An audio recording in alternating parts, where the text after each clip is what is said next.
Ms. Bork, you're charged with the state jail felony offense of fraudulent use or possession of identifying information. Hold on. Right from the start, Ms. Burke is staring down a state jail felony for identity fraud. In Texas, that's not small. One charge alone can mean real prison time, not just probation. So when a judge asks if her plea is freely and voluntarily made, that's not courtroom routine. That's protection, a legal shield, because once she says yes, that door closes. Listen carefully to her response. This is the moment everything becomes November permanent. 1st of 2023, and how do you plead to that charge? Are you pleading guilty freely and voluntarily? And are you pleading guilty because you did what they charged you with? Yes, ma'am. I have here on the computer some documents that have your signature on them that the state has marked as exhibit number 1. Before you signed these, did you go over them with Mr. Kimler? Yes, ma'am. Do you fully understand them? Yes, ma'am. And do you understand, if I follow the agreement that you've made with the district attorney, that you will be waiving or giving up any right to appeal? Yes, ma'am. Do you also understand that if you're not a U.S. citizen, a plea of guilty or no contest may result in your deportation, exclusion from admission to the country, or denial of naturalization under federal law? Yes, ma'am. State tenders number 1. Without objection. It's admitted. Is there any evidence that Ms. Bork is not competent? No, Your Honor. All right, ma'am, I'm going to find that you entered your plea of guilty freely and voluntarily, find that you are mentally competent and understand the nature and the consequences of your plea, find sufficient evidence to find you guilty, and at this time find you guilty of the state jail felony offense of fraudulent use or possession of identifying information, sentence you in accordance with your agreement to a term of 9. Here's what most people don't realize. A felony conviction in Texas doesn't just mean time behind bars. It follows you. One of the biggest consequences? You lose your right to own or even touch a firearm. And that's not temporary. The judge makes it crystal clear. She's putting it on the record so Ms. Burke can never say she wasn't warned. This is how the system locks in consequences. That sentence for any time that you've been in custody that the law gives you the right to receive. I have handed you the trial court certification. That shows that this was an agreement that I followed, and so you've waived your right to appeal. I have also handed you a written admonishment regarding your ineligibility to possess a firearm or ammunition. Because of the judgment entered against you, you're ineligible under Texas law to possess a firearm or ammunition. Possession of a firearm or ammunition could lead to charges against you. Firearm is a legal term, and you should read the written admonishment I provide you to see what devices qualify as a firearm. If you have questions about the laws that make you ineligible to possess a firearm or ammunition, or about how long that lasts, you can talk to Mr. Kimler. All right, good luck to you, ma'am. You can go back with the bailiff. And then, In front, I'm sorry. ma'am, go with the bailiff. My shirt, my Go with the bailiff. They'll take care of that. She wants Can I her tell extra. him bye? Go. No, you should have done that before you came up. I think only I think Go with the bailiff. She wants her extra clothes in there. Well, and if the bailiff might let her do that, but she should have piled it on. She did. That too, she did. Yes, sir.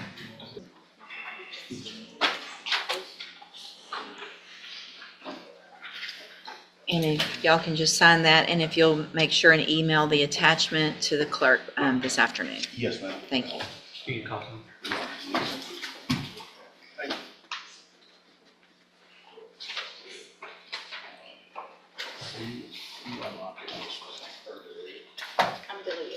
Let's see, and I'm going.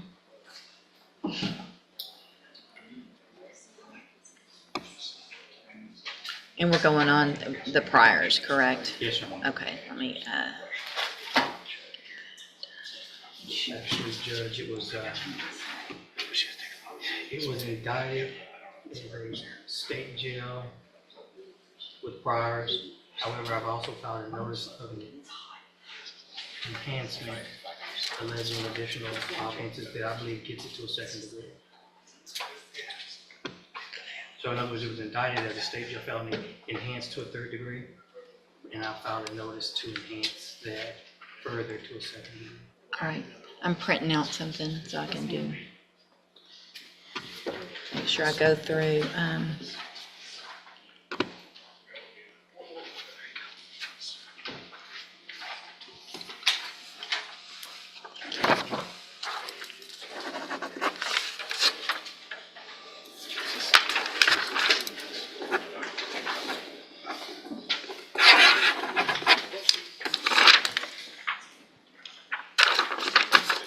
Okay.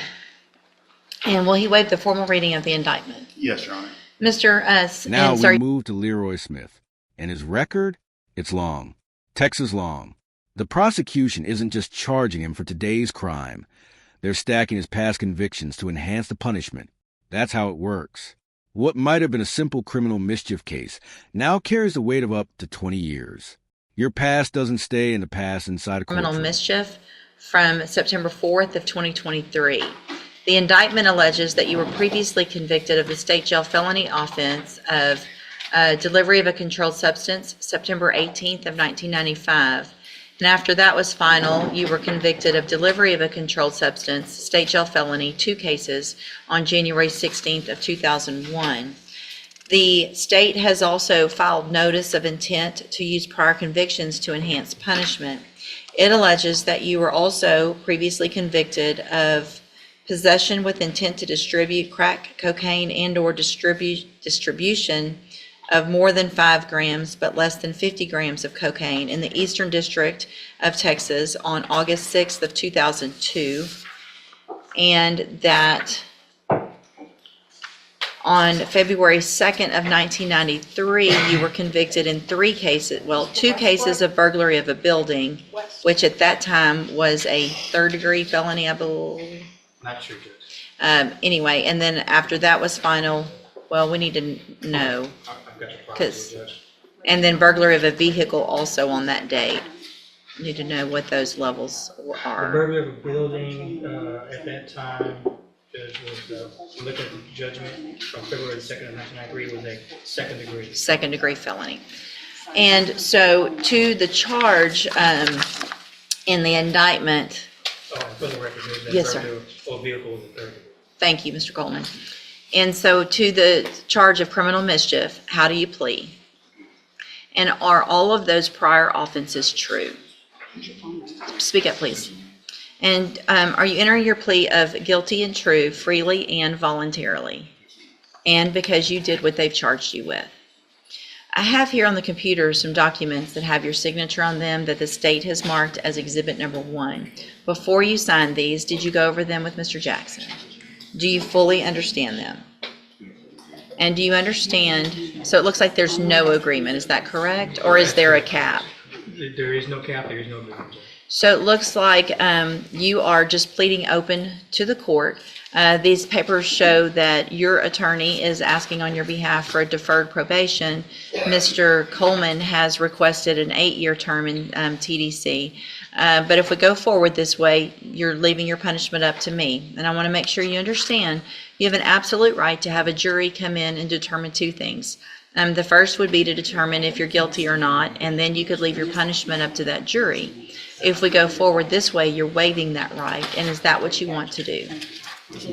I do want to make sure you understand that I can do anything in the full range of punishment, which because of those prior offenses is between 2 years and up to 20 years in prison. Do you understand? Also, do you understand if you're not a U.S. citizen that a plea of guilty or no contest may result in your deportation, exclusion from admission to the country, or denial of naturalization under federal law? State tenders number 1. Mr. Jackson? No objections. It's admitted. Is there any evidence that Mr. Smith is not competent? No, Your Honor.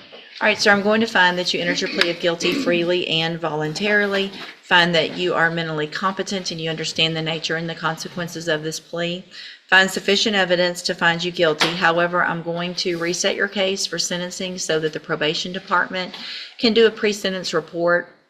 It'll give me more information about you, your cases, and then we'll come back later for sentencing. Anything that you think is important for me to know, be sure and talk to Mr. Jackson about that, and he will present it to me on your behalf when we come back. You need to stop and talk to probation on your way out of the courtroom today, and she's sitting at that desk right there. All right? We'll see you back at sentencing. Thank you. Thank you, Judge. And make sure you get that document emailed over for the discovery. Next up, Mr. Yabarbo. The judge starts listing dates. 1980s, 1990s, 2000s. That's not history class. That's pattern recognition. When someone keeps returning to court, the system responds differently.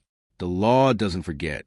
And repeat behavior changes everything It's about earlier and you sentencing. weren't here. I'm sorry, John, I was outside, farther down than I should have been. Okay, all right, I'll recall those bond forfeitures. I was thinking about my, outreach. Well, you need to be close so that when the My apologies. bailiff calls your name, you can hear it. You're right. Okay, Mr. Barbo, in cause number 24, DCCR 1722, you're charged with the state jail felony offense of theft of property with previous convictions. The indictment alleges that was from April 28th of 2024. It alleges you were previously convicted of theft September 8th of 1999, January 5th of 2000, February 7th of 2000 in two different cases, September 27th of 2010, May 4th of 2011. It further alleges that you were convicted of burglary of a vehicle, a third-degree felony, in two different cases, May 19th of 1986, and that after that was final, you were convicted of delivery of marijuana, a third-degree felony, in 1987. Two cases of delivery of marijuana on that same date, and that after all of that was final, you were convicted of possession of a prohibited substance in a correctional facility, a third-degree felony, July 31st of 1996. What that means, sir, is that if you go to trial and you're found guilty in that case, the punishment would be enhanced to that of a second-degree felony, which is between 2 years and up to 20 years in prison. Do you understand? Yes, ma'am, I do. Give me just a second. And then in cause number 24, DCCR 2289,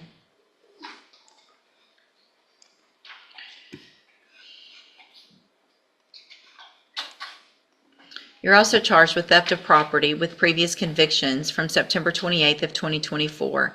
That indictment alleges all of those same prior offenses, which means if you go to trial and you're found guilty in this case, the range of punishment would also be that of a second-degree felony, which has a punishment range between 2 years and up to 20 years. Do you understand? What was the last one you just read, John, please? The 2024? The indictment date on this case is from September 28th of 2024. Then that was the latest, what was that? What was that about? That's why you have a lawyer. And Your Honor, for the record, the state will be filing a motion to accumulate the sentences in these, or for the sentences in these cases to run consecutively, Judge. So,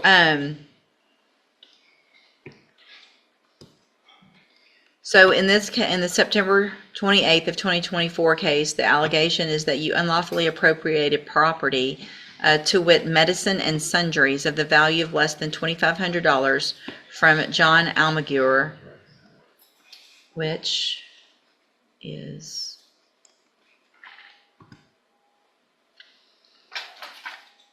That's from the Walmart on Dallin Road, from, again, September 28th of 2024. So you're charged in two different cases from two different dates with theft of property. One from April 28th of 2024, the other from September 28th of 2024. Again, what that means in each of those cases is if you're found guilty and those prior offenses are true, the ranges of punishment are between 2 years and up to 20 years. Do you understand? Yes, ma'am, I do. And I have here on the computer a plea bargain rejection that has your signature on it in each of these cases with that of Mr. Kimmler's that shows that the district attorney's office has made an offer, if you wanted to enter a plea of guilty, for a 5-year term in prison on each of these cases that would run concurrently, which means together at the same time. I also want to make sure you understand what Mr. Coleman just said, and if you go to trial, because these are different offense dates, there is the possibility, if you're found guilty in each case, that he could ask me to stack or accumulate, run consecutively any sentences that you receive, and that would be up to me. Do you understand all of that? Yes, ma'am, I do. And do you want to reject those offers and have both of your cases set for trial? Yes, ma'am, I do. Okay, I will get them set on the trial docket. Mr. Coleman, is there any reason to believe there would be any change in that offer? Absolutely not. So I want to also make sure you understand that after today, I will not accept a plea offer in these cases unless there is some new information that comes to light that for some reason the attorneys don't know. And so if you change your mind later and want to enter a plea of guilty, it would be to something different than this plea agreement or just open to the court. Do you understand? Yes, ma'am. All right, and you want to go forward with trial? Yes, ma'am. Okay, I'll get your cases set on the trial docket. Stay in touch with Mr. Kimmler. He'll let you know when you need to be back and ready for trial. Will your client waive the formal reading of the indictment? You will, Your Honor.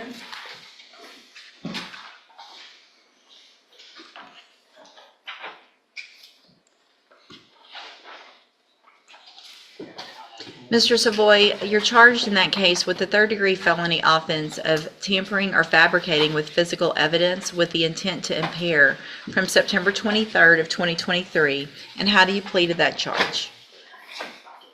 We good? Are you pleading guilty freely and voluntarily? Yes, ma'am. And are you pleading guilty because you did what they charged you with? I have here on the computer some documents that have your signature on them that the state has marked as Exhibit Number 1. Before you signed these, did you go over them with Ms. Holmes? Yes, ma'am. Do you fully understand them? Yes, ma'am. And do you understand, if I follow the agreement that you've made with the district attorney, that you will be waiving or giving up any right to appeal? Yes, ma'am. And it looks like the agreement that you've reached is for a 4-year deferred adjudicated probation. There would be a $300 fine, and you would be required to follow all of the rules and conditions of probation. Is that your understanding? Yes, ma'am. Also, do you understand, if you're not a U.S. citizen, that a plea of guilty or no contest may result in your deportation, exclusion from admission to the country, or denial of naturalization under federal law? Yes, ma'am. State tenders number 1. No objection. It's admitted. Is there Your any Honor, other? excuse me, I apologize. One of those is forfeit the weapon as well as part of the plea agreement. I don't think y'all wrote that on here, but. Yeah, but that's fine. And is it your understanding that also as part of that plea agreement, the weapon in that case will be forfeited to the state? Do you understand? So you won't get the gun back. Do you understand that? Okay. And if y'all just make sure, I don't know if you need a forfeiture motion, and I'll sign that order at I'll sentencing. go grab it from Mr. Mayor Court. Okay. Is there any evidence that Mr. Savoy is not competent? No, Your Honor. Okay. I'm going to find that you entered your plea of guilty freely and voluntarily. Find that you're mentally competent and you understand the nature and the consequences of your plea. Find sufficient evidence to find you guilty. However, I'm going to reset your cases for sentencing at a different date, and we'll get the probation department to do a pre-sentence report. That'll give me more information about you and your case, and then we'll come back later for sentencing. You need to stop.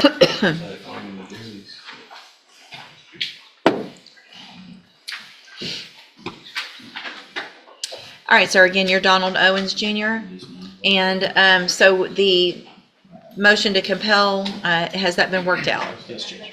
All right, you have all the information, discovery, that you feel like is out there, correct? Yes. Do you need me to sign that order, or it sounds like it's been taken care of? So, Mr. Owens,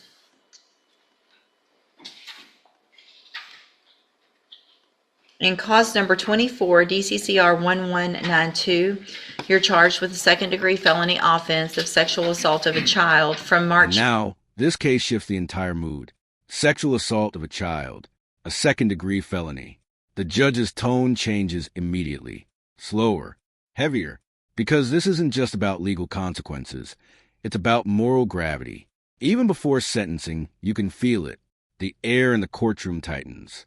And everyone knows this outcome will carry 20 years in serious weight. prison. Do you understand? Yes, ma'am. And I have here on the computer a plea bargain rejection that has your signature on it with that of Mr. Kelly's.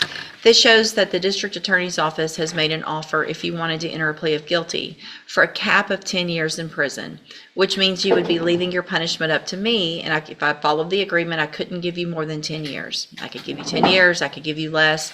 It would all depend on the information that was brought to me at a sentencing hearing. You have every right to reject that offer and have your case set for trial. I just want to make sure you understand what the possible consequences are if you go to trial and what your options are. And do you understand all of that? Yes, ma'am. And do you want to reject that offer and have your case set for trial? Yes, ma'am. Okay? And everything's done, discovery, nothing, not waiting on DNA or anything like that? Okay? We'll get it set. Everything we've asked for. Get it set on the trial docket. Stay in touch with Mr. Kelly. He'll let you know when you need to be back and ready.